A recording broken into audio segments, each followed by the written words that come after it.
connaît tous l'enfer. C'est le royaume où se retrouvent les mauvaises âmes après leur mort, c'est-à-dire les âmes des gens qui ont commis des crimes atroces de leur vivant. Et qu'est-ce qui se passe si tous les meurtriers du monde se retrouvent dans un même endroit? Bah, ça devient vite le bordel. C'est pour ça qu'il y en a une qui voudrait changer les choses, Charlie Morningstar. Elle, ce qu'elle veut, c'est établir un hôtel chaleureux au beau milieu des enfers. Chaleureux, enfer, chaleur. Ouais, bref, elle veut que les pêcheurs puissent se repentir tranquillement et apprécier leur deuxième vie. Oh, mais pourquoi faire en fait? Pourquoi transformer l'enfer en un lieu agréable? Pourquoi un hôtel? Eh bien, aujourd'hui, je vais répondre à toutes ces questions en te racontant l'histoire complète de Hazbin Hotel. Et si tu crois que cette série est faite pour les gamins à cause de son apparence de cartoon, détrompe-toi. Moi aussi, c'est ce que je croyais. En réalité, la série est beaucoup plus trash qu'elle en a l'air. On va lui arracher la chatte par le cul! Tu peux te calmer un peu, bordel. Alors installe-toi confortablement, chérie, parce qu'on va maintenant plonger dans les profondeurs de l'enfer.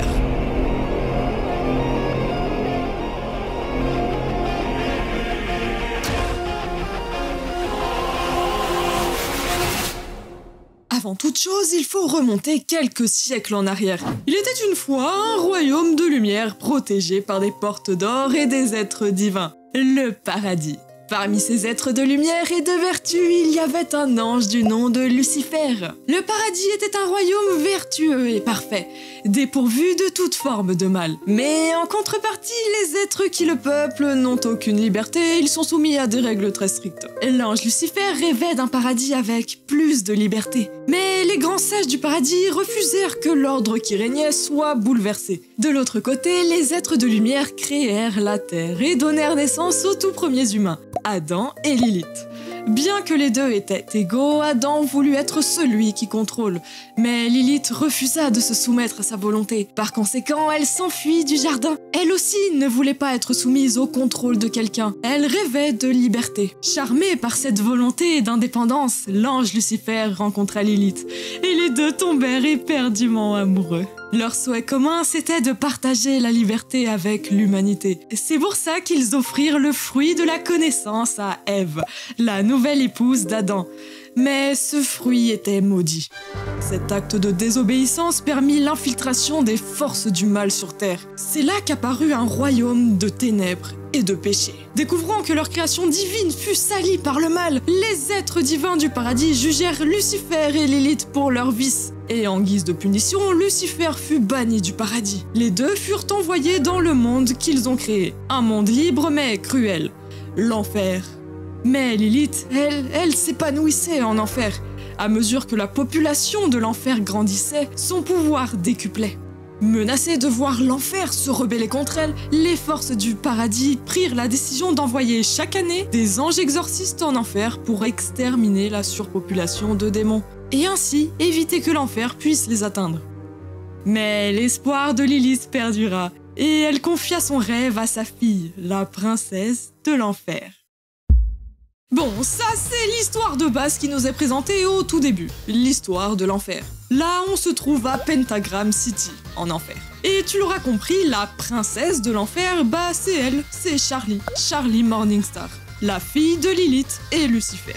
Charlie, c'est l'héroïne un peu paumée. Elle voit jamais ses parents, la pauvre. Elle a pas revu sa mère Lilith depuis 7 ans. On sait pas trop pourquoi d'ailleurs. Et son père, elle le voit jamais non plus parce que lui, il est en dépression et il fuit ses responsabilités. Bon, en même temps, être un ange déchu banni du paradis, il y a de quoi être en dépression quand même. Mais avant d'aller plus loin, parlons rapidement de l'enfer. En enfer, il y a deux types de gens, les Hellborn et les Sinners. Les Hellborn, c'est les démons qui sont nés directement en enfer et qui n'ont pas eu de vie terrestre avant ça. Comme Charlie par exemple. Elle a jamais vu un humain de sa vie et elle sait même pas à quoi ça ressemble. Alors que les Sinners, comme son nom l'indique, c'est les pécheurs, donc les personnes qui ont commis des péchés de leur vivant et qui se sont retrouvés en enfer après leur mort. Voilà, c'est tout. Maintenant que ceci est dit, revenons à Charlie. Charlie, elle est du genre à voir le bien chez tout le monde.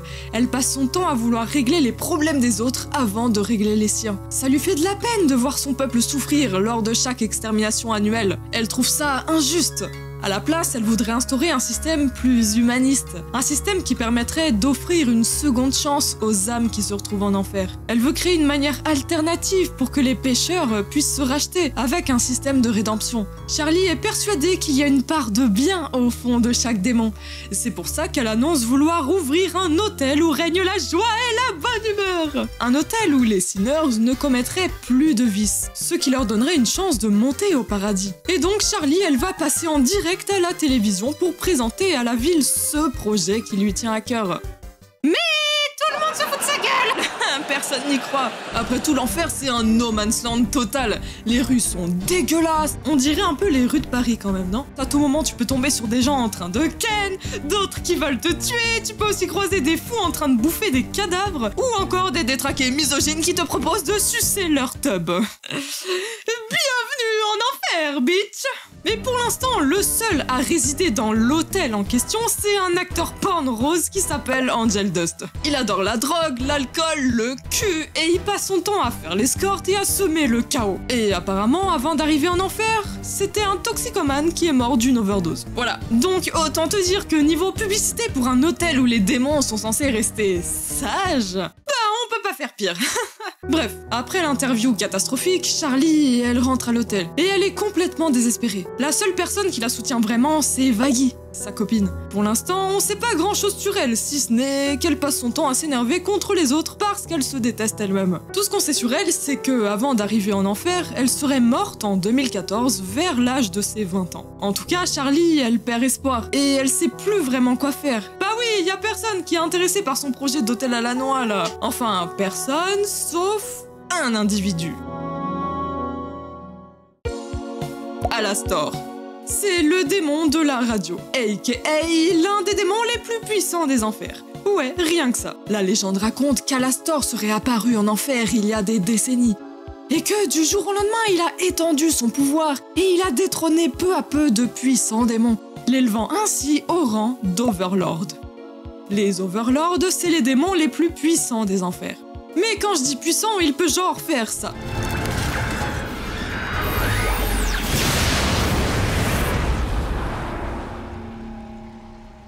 Quelle classe, quelle grâce, grande dame! Oh, Alastor, si rouge et si élégant! Et il a les mêmes dents jaunes que mon oncle qui fume. Ah là là, tu sais déjà, j'adore les vilains dans les séries. Et on sait tous que si Alastor est aussi intéressé par cet hôtel, c'est qu'il manigance sûrement un truc. Oh oui, mais quoi? Peut-être qu'il veut accéder au trône et régner sur les enfers? Qui sait? Parce que oui, la princesse, c'est l'héritière légitime du trône. Apparemment, avant de mourir et d'arriver en enfer, Alastor, c'était un animateur radio. Si un homme lève la main sur toi, tu pars à la seconde. À la seconde. Et aussi un tueur en série.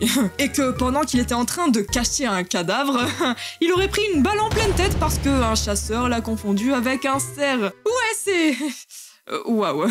Pour l'instant, le seul truc qui intéresse Alastor, c'est de s'amuser avec cet hôtel pour son propre plaisir personnel. C'est pour ça que ce projet d'hôtel l'intéresse beaucoup et qu'il veut aider Charlie. Par contre, en ce qui concerne le délire de rédemption, il en a absolument rien à foutre. Il y croit pas une seule seconde. Et finalement, Charlie, elle accepte l'aide d'Alastor. C'est pas comme si elle avait le choix! Elle accepte, mais sans faire de pacte officiel avec lui. Parce que oui, un pacte avec un démon, c'est jamais bon. Et en parlant de pacte, expliquons vite fait comment ça marche. En enfer, les démons, ils peuvent faire des pactes avec n'importe qui. Et si les Overlords sont aussi puissants, c'est parce que généralement, ils font plein de pactes. Et toi-même, tu sais, quand on fait un pacte avec un démon, c'est qu'on lui vend notre âme. Quand c'est le cas, ça se matérialise sous forme de chaîne. Et le contractant, il peut plus jamais s'en défaire. Plus un démon possède d'âme, et plus ça le rend puissant. Donc, tu l'auras compris, si Alastor est devenu lui-même un Overlord, c'est qu'il a réussi à duper d'autres démons pour obtenir leurs âmes. C'est le cas du chat grincheux par exemple, mais lui on le présentera un peu plus tard. D'ailleurs, plus tard dans la série, il sera même fortement sous-entendu que Alastor, il a lui-même vendu son âme à un démon plus puissant que lui. Et on aura même l'affirmation qu'Alastor, il a disparu de l'enfer pendant 7 ans avant le moment où il est revenu pour aider Charlie. Et devine qui on n'a pas revu depuis plus de 7 ans aussi? Ouais, la reine Lilith, la mère de Charlie là. Coïncidence? Je ne crois pas, chérie. Et la plot twist! Alastor est sous contrat avec... Haha, tout s'explique. Alors bien sûr, c'est possible de faire des pactes sans vendre son âme, et c'est ce qu'on verra plus tard. Pour l'instant, Alastor, il va juste aider nos héros à rénover l'hôtel et à trouver du personnel. Mais que savez-vous faire, mon efféminé compagnon? Je peux te sucer la bite? Ha! Non! C'est comme tu veux. Et une fois que c'est fait, l'hôtel peut enfin ouvrir ses portes. Mais bon, il y a toujours personne qui veut aller à l'hôtel. L'annonce publicitaire de l'hôtel, franchement, elle donne pas envie. Pour l'instant, tout ce que l'hôtel a à offrir, c'est des chambres mal rangées, un acteur porn pas crédible et les 2 membres du personnel chelou qu'Alastor a engagé. C'est-à-dire un vieux chat grincheux et une mini-cyclope nazie du ménage. Tiens, on dirait trop moi, wesh. Enfin, pour le côté ménage, je veux dire. Le chat grincheux, il s'appelle Husk. C'est lui qui tient le bar de l'hôtel. Quand il était vivant, il passait sa vie dans un casino de Las Vegas. Et ensuite, il est juste mort de vieillesse à 60 ans. Il était lui-même Overlord autrefois. Et comme j'ai dit plus tôt, il a passé un pacte avec Alastor. Tout ça parce qu'il a perdu un pari. Ouais, c'est con, putain. En perdant ce pari, il a vendu son âme à Alastor. Et il lui a également donné les âmes qu'il possédait lui-même. Ce qui a fortement contribué à la montée en puissance d'Alastor. Quant à la nazie du ménage, elle s'appelle Nifty. Apparemment, c'était une japonaise qui est morte à l'âge de 22 ans. À part ça, on sait pas grand chose sur elle, si ce n'est qu'elle est complètement starbée, putain! J'ai donné des noms aux taches sur le tapis. Celle-là, c'est Fred.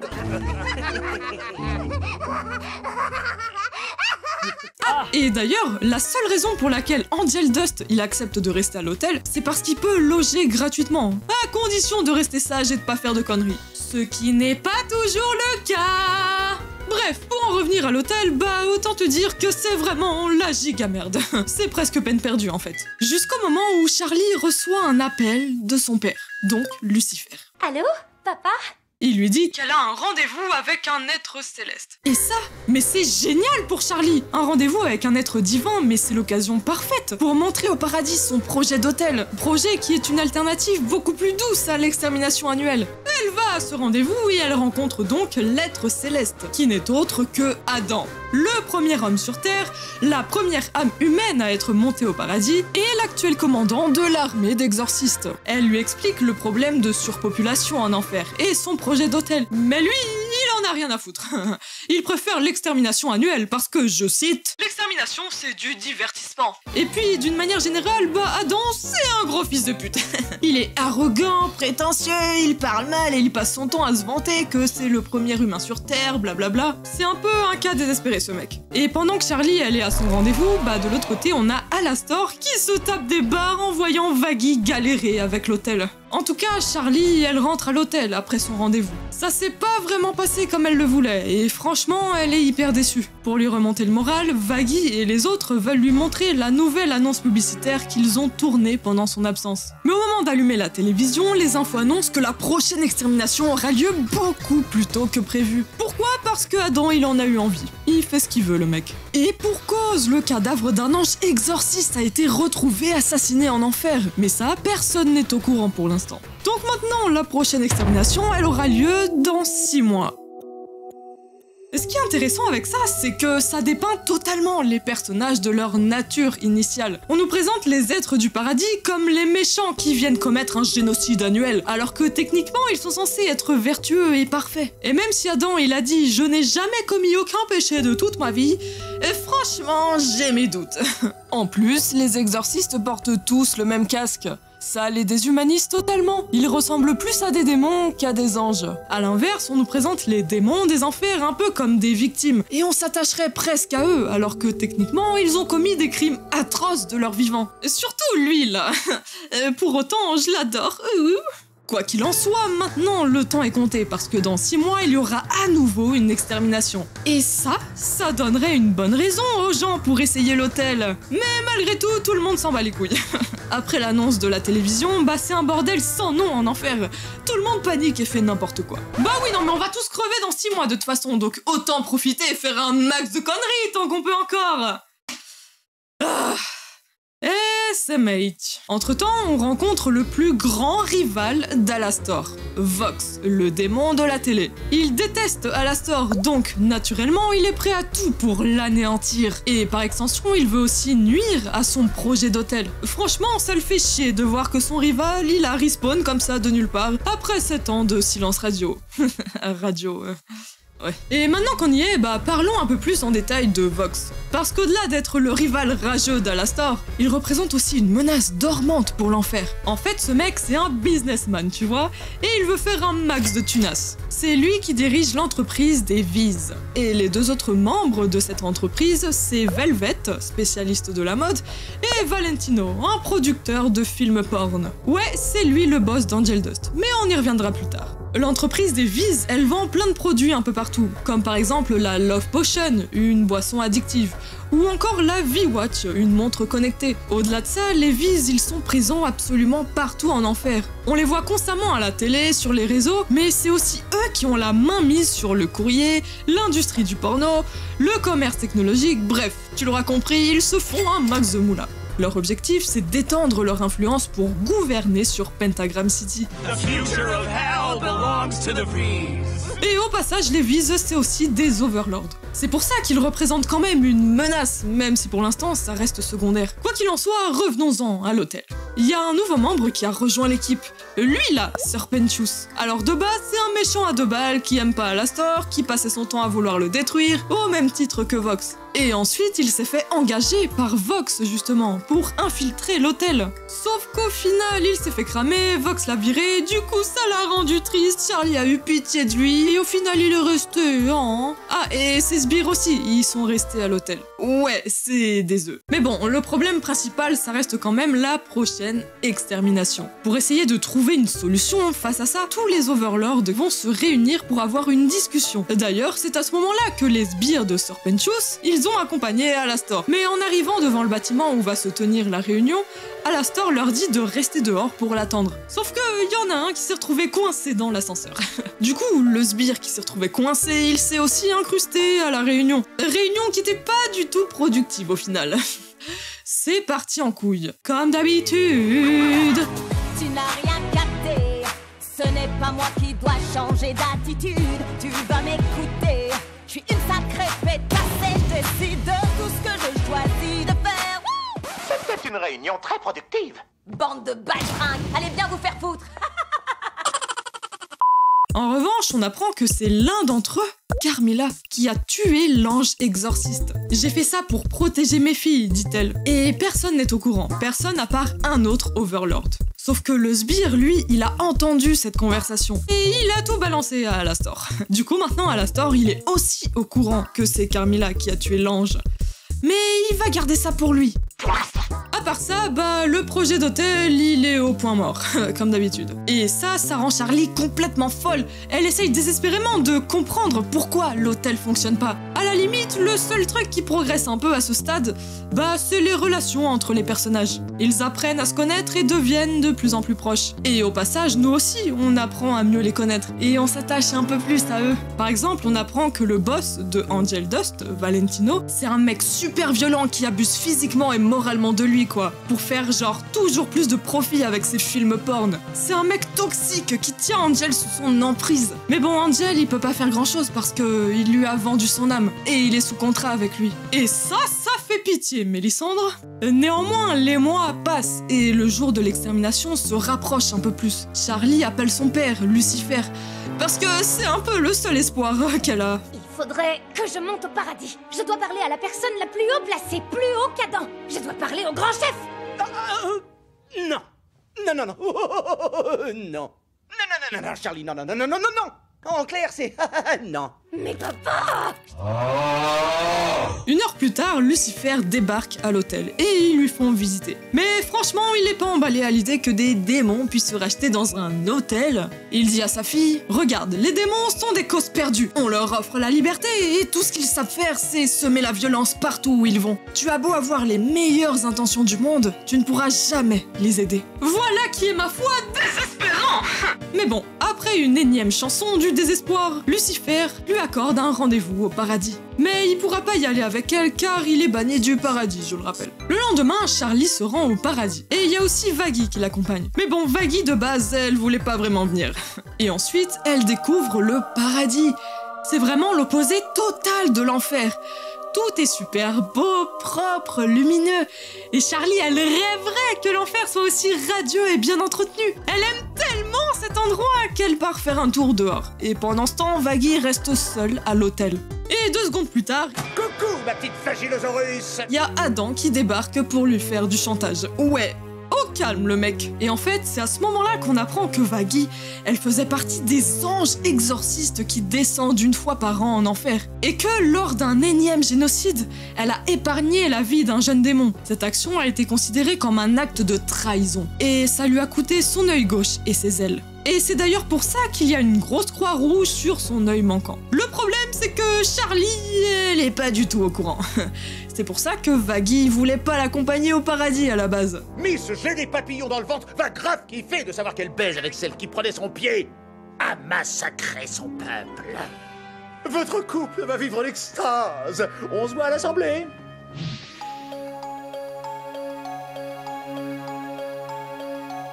Quelques heures plus tard, Charlie et Vaggie se rendent au conseil du paradis. Face à elle, il y a Serah. C'est la chef des Séraphim. Les Séraphim, c'est les anges les plus haut gradés du paradis. Et à côté d'elle, on a Emily, sa fille. Charlie essaye désespérément de convaincre le paradis qu'une âme peut s'améliorer et se racheter. Et comme preuve, les anges, ils vont observer ce que font les amis de Charlie à ce moment-là. C'est-à-dire, ils se bourrent la gueule dans une discothèque.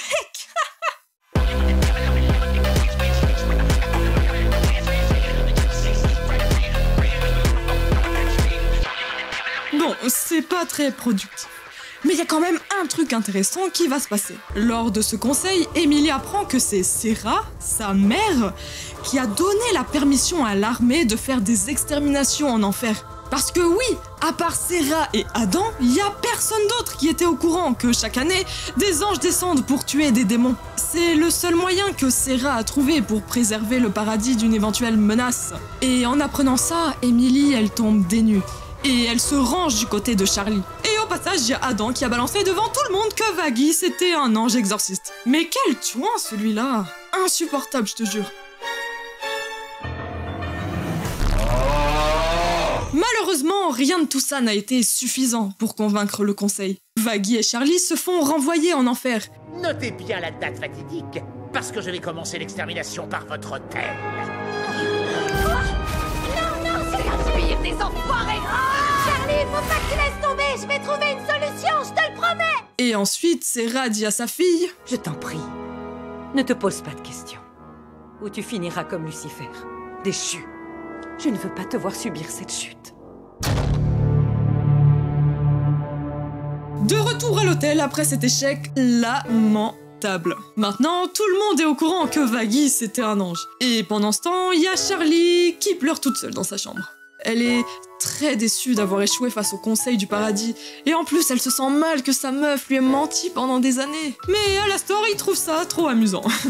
Et il profite de cet instant de faiblesse pour faire un pacte avec la princesse. Un pacte où il lui prend son âme.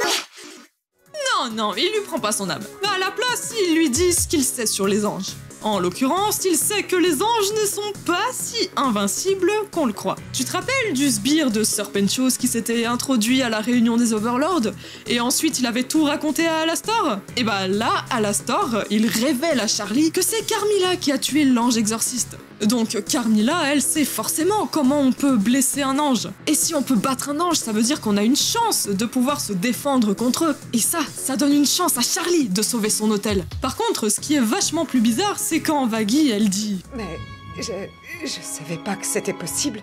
alors que techniquement, c'est un peu son cas. Quoi qu'il en soit, maintenant, l'objectif, c'est de retrouver Carmilla. Parce que Carmilla, en plus de savoir comment tuer les anges, c'est aussi une trafiquante d'armes. Et dans moins d'une semaine, la prochaine extermination aura lieu à l'hôtel. Donc on a absolument besoin d'armes pour se défendre face aux anges. Et c'est Vaggie qui s'y colle. Elle va à la rencontre de Carmilla pour lui demander comment elle a pu tuer un ange. Les deux se battent et ensuite Carmilla lui dit: Petite idiote, es-tu bête au point de ne pas te rendre compte que tu tiens la réponse dans la main? Les armes angéliques? oui, Vaggie, les armes angéliques, putain! C'est littéralement avec ça qu'on t'a arraché un œil et tes ailes, wesh! Pendant ce temps, Charlie et Alastor, ils se rendent à Cannibal Town, un coin bourgeois de Pentagram City. Charlie rencontre Rosie. C'est une overlord à la tête de ce coin bourgeois. Et c'est aussi l'une des meilleures amies d'Alastor. Rosie propose à Charlie de l'aide pour défendre son hôtel face aux anges. Pour ça, elle doit convaincre les habitants de Cannibal Town et les rallier à sa cause. Parce que c'est un peu les seuls habitants de l'enfer qui pourraient être motivés à se bagarrer contre des anges. Ouais, le reste des habitants, ils s'en battent le cul. Mais c'est pas gagné. En scène. Où elle est, la finesse? Mais quelle médiocrité! C'est à chier! Ferme ton claque merde, vieille conne! Au début, Charlie, elle arrive pas du tout à convaincre la foule. Du coup, elle se met à l'écart 2 secondes et elle fait part de ses angoisses à Rosie. Notamment par rapport à Vaggie. Elle lui dit... Elle a participé à la seule chose à laquelle on essaie de mettre fin depuis tant d'années. Mais Rosie lui répond... Elle a merdé! C'est vrai. Elle n'est pas parfaite. Mais... personne ne l'est ici-bas. Pour le coup, Rosie, elle agit comme une vraie figure maternelle, et ça lui remonte le moral. Charlie revient motivée face à la foule, et elle réussit à convaincre Cannibal Town en chanson. Et tout le long de la chanson, il y a Rosie et Alastor qui regardent Charlie, un peu comme 2 parents qui soutiennent leur enfant. Et ça, c'est exactement ce dont Charlie avait besoin. D'ailleurs, petit aparté sur les chansons. Alors, la plupart des musiques, je les aime pas trop parce que c'est trop joyeux pour moi. La seule que j'ai vraiment adorée, c'est Poison. Mais ça, c'est purement subjectif parce que, en vrai, je trouve ça hyper intéressant d'utiliser la musique pour mettre en lumière les moments importants de chaque épisode. Là où un discours classique rendrait le truc ennuyeux à mourir, bah une musique ça marque beaucoup plus les consciences. Et ça se retient beaucoup mieux, c'est plus impactant. Et c'est encore mieux si tu kiffes les musiques au passage. Dans mon cas, Poison. Et d'ailleurs toi, c'est quoi ta musique préférée de Has-Been Hotel ? Dis-le-moi en commentaire. Mais c'est pas tout. En plus de mettre en lumière les moments importants de chaque épisode, bah les musiques elles permettent aussi aux personnages d'évoluer. Et l'évolution la plus flagrante, ça reste celle de Vaggie, avec la musique Out for Love dans l'épisode 7. Il y a clairement un avant et un après. Avant la chanson, bah Vaggie elle est pas sûre d'elle. Elle doute de ses capacités et elle est même hantée par son passé d'exorciste. Ça lui pèse H24. Ensuite, progressivement tout le long de la chanson, elle va évoluer. Et ça va même lui donner des ailes littéralement. Et ensuite, après la chanson, elle sera libérée de son passé d'exorciste. Elle sera enfin en paix avec elle-même, ce qui lui permettra d'aller de l'avant. Et ça, c'est un truc que j'ai trouvé hyper intéressant. Mais bref, revenons-en à notre histoire. En fin de journée, Charlie et Vaggie se retrouvent à l'hôtel. Charlie a ramené les habitants de Cannibal Town et Vaggie, elle a convaincu Carmilla de leur fournir des armes angéliques. Et enfin, Charlie finit par pardonner Vaggie. Oh ! Désormais, tout est en place pour faire face à la vague d'anges exorcistes qui arrive bientôt. Plus que 24 heures avant l'extermination. Le combat final contre le paradis se rapproche de plus en plus. Il faut absolument sauver l'hôtel, coûte que coûte. Si tu vois un ange, tu le plantes. Si nos héros échouent, c'est l'enfer tout entier qui sera à la merci du paradis. Mais comme c'est pas sûr que l'enfer gagne, Charlie, elle dit... Ce soir, profitez, amusez-vous parce que demain, on va tous crever. Trop bien, on est encore vivant, vivre pour ne pas mourir. Donc, tout le monde chill à l'hôtel, le temps d'une dernière soirée. Et Alastor dira lui-même... Ah, la nuit qui précède le combat, le partage de l'ivresse. C'est surprenant de voir ces âmes perdues se rapprocher dans leur détresse infinie. Ouais, on voit bien que les personnages, ils ont évolué. Au début, ils s'en battaient le cul total de l'hôtel.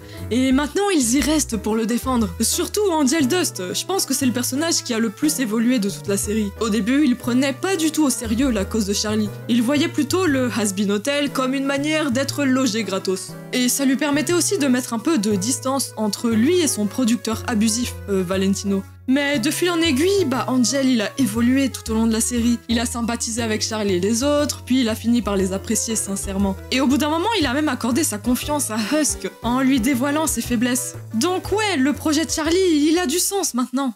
Néanmoins, toute cette violence qui s'annonce, ça stresse Charlie.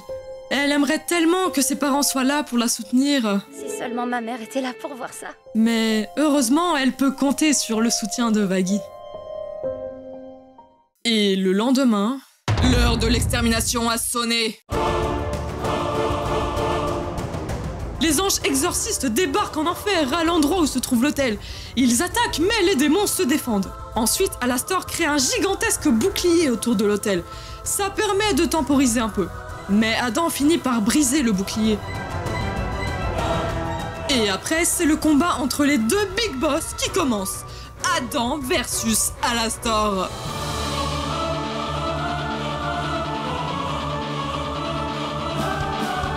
Mais bon, 2 secondes plus tard, Alastor, il est contraint de s'enfuir parce qu'il est trop blessé. Et vu que plus personne peut gérer Adam, bah c'est Serpentius qui essaye de l'arrêter, mais il se fait one-shot. Et là, Charlie, elle se vénère comme pas possible et elle se transforme en mode démon hyper badass.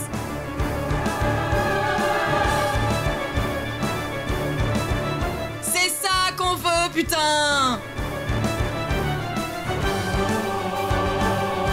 Elle se bat comme elle peut contre Adam, mais ça part vite en couille.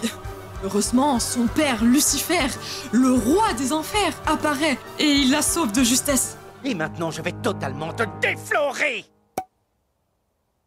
C'est défoncé, papa. Quoi? Qu'est-ce que j'ai dit? Au final, Adam, bah il vaut pas mieux que les démons. Lucifer et Charlie lui règlent son compte, mais ils sont trop gentils pour l'abattre. Nifty? Finalement, l'enfer a gagné contre le paradis. Les anges finissent par battre en retraite. Mais Charlie et ses amis regrettent profondément la mort de Serpentius. Et au passage, tout l'hôtel a été détruit.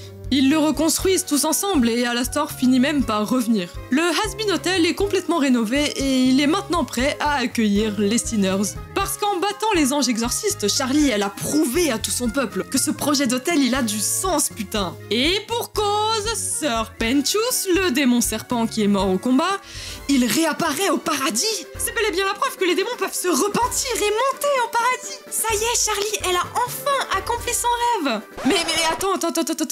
Il y a un truc qui me chiffonne quand même. La daronne de Charlie, là, Lilith, on l'a jamais vue, elle.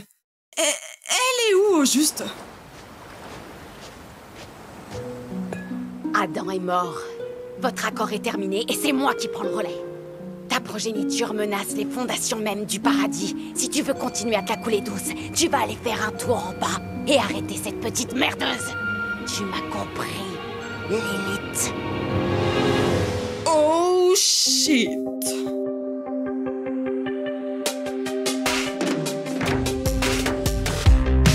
I'm not a bubble up to cash in. Another lover underneath those flashing lights. Another one of those ruthless nights. Yeah. I should have guessed that this would happen. I should have known it when I looked in your red hot eyes, spewing all your red hot lies. Yeah. What's the worst part of this hell? I can only blame myself. 'Cause I know you're poison, you're feeding me poison. Addicted to this feeling, I can't help but swallow up your poison. I made my choice and every night I'm living like there's no tomorrow. Anyway you want me, baby, that's the way you got me, I'll be yours. My story's gonna end with me dead from your poison. I got so good at being untrue. I got so good at telling you what you wanna hear. I disassociate, disappear. Yeah. So far beyond difficult to resist another gulp. Yeah, I know it's poison, you're feeding me poison. I'm choking from the taste and I can't help but swallow up your poison. I made my choice and every night I'm wasted like there's no tomorrow.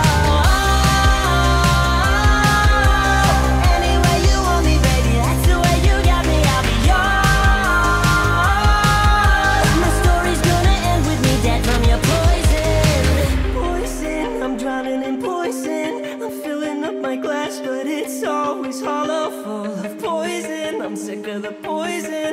Wish I had something to live for tomorrow.